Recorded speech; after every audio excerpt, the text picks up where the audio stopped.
பால் பால் விளையாடுறதே விட்டுடலாமா?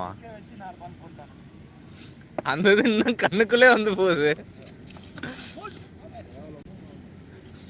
ஆனால் அதை பற்றி நீங்கள் சொல்லுங்கள், நேற்று என்னென்ன நடந்துச்சு?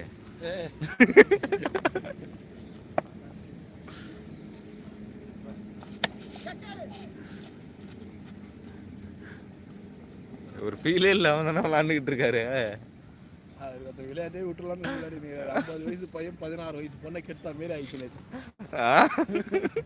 50 வயசு ஒரு 16 வயசு பொண்ணை கெடுத்த மாரி ஆயிடுச்சு. நிக்க வச்சு எத்தனை பால்னா? ஒரு 5 பால் நிக்க வச்சு போட்டான். நந்து அதுவும் நிக்க வச்சு போட்டான். அதனால மனுஷன் இன்னைக்கு வேண்டா வெறுப்போட விளாண்டுக்கிட்டு இருக்காரு நந்து.